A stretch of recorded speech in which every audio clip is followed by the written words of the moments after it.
If you're an Indian founder building for the US market, you already know it's one of the toughest arenas in the world.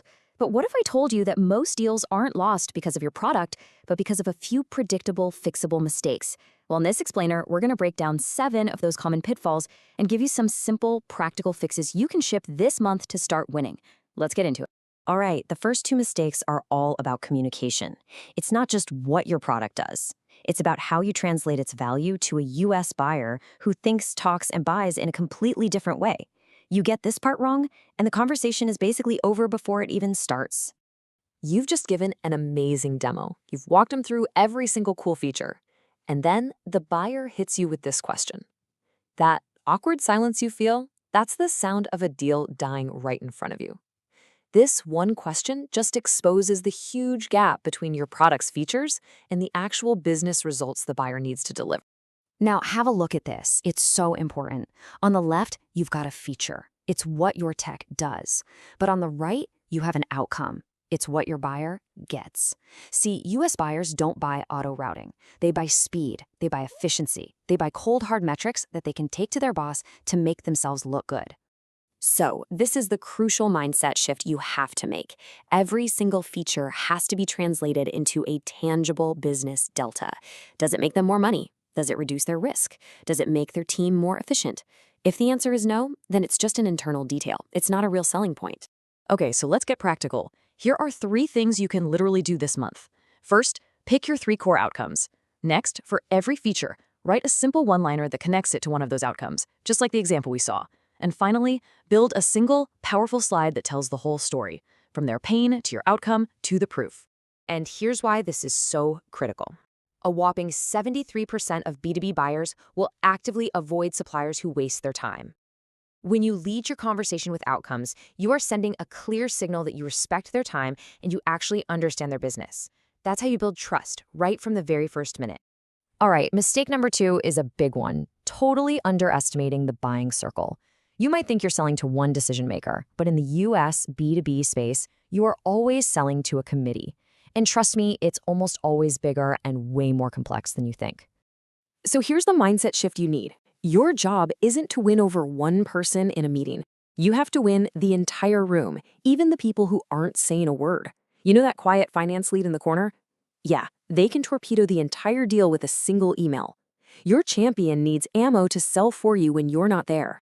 So here's the playbook. First, get super specific with your ideal customer profile, your ICP. Then, map out all the key players, the economic buyer, the technical owner, the day-to-day user. And here's the key. Create one specific, tailored piece of content for each of them. Think an ROI sheet for finance, a security doc for the tech team. You're making it easy for your champion to get everyone on board. And if you need proof, just look at this number. On average, 13 different people touch a B2B purchase. 13. That's wild. If your sales process is only designed to talk to 1 or 2 of them, you are leaving the outcome almost completely up to chance.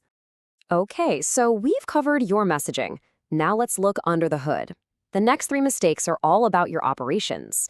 You know, the internal systems and processes that are supposed to help you sell, but are often the very reason that deals are falling right through the cracks. Does this sound painfully familiar? You open up your CRM and it is a total mess. Duplicates, missing data, stages that make no sense, and then the worst thing happens. A genuinely hot lead just goes cold because the process broke and nobody knew what to do next. This isn't just an admin headache. This is a hole in your pocket, leaking revenue. This is a critical reframe. A clean CRM isn't a chore. It's a core feature of your sales machine. It enables your team to be fast, smart, and reliable. It gives them back the precious time they should be spending selling, not wrestling with data entry. And the fix is actually surprisingly simple. First, mandate a few key required fields, like lead source, time zone, and always the next step. Second, define exactly what it means to move a deal from one stage to the next. No more guesswork. Then create 2 simple daily reports that every single rep lives in. New leads today, installed deals.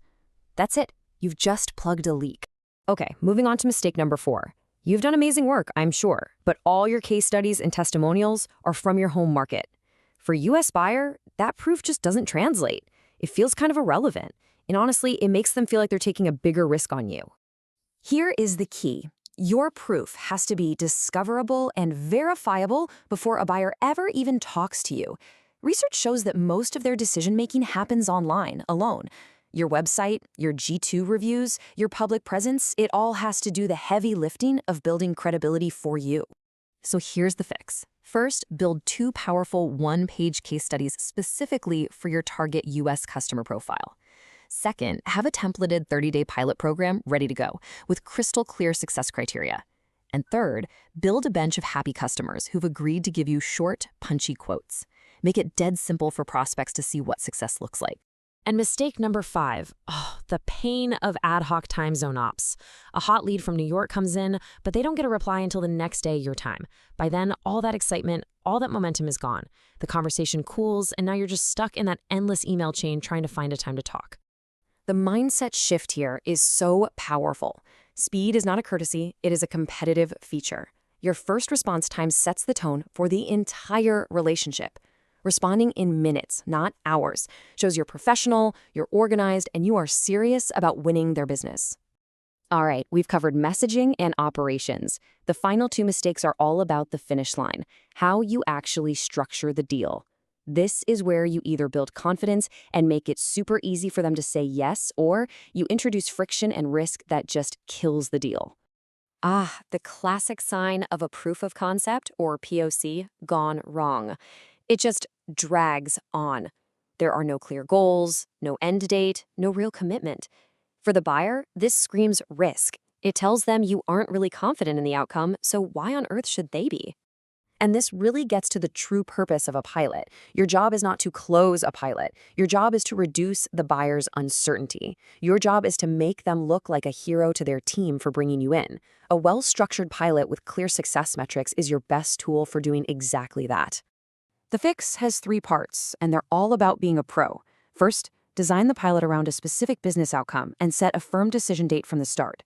Second, use roll-forward pricing, where the pilot fee credits towards the annual contract. And third, be proactive. Send them a full procurement pack with all your security and compliance docs up front. De-risk the entire process for them. So if you take one thing away from all this, let it be this. The founders who really win in the US market don't just sell harder. They sell smarter. They build a solid foundation first. They fix their messaging, they clean up their ops, and they structure their deals for success before they start pouring money into ads or hiring more people. At the end of the day, the difference between trying to sell and actually winning is structure. So my question to you is simple. Looking at these 7 fixes, which one is the most critical for your business right now? Which one will you commit to shipping this month?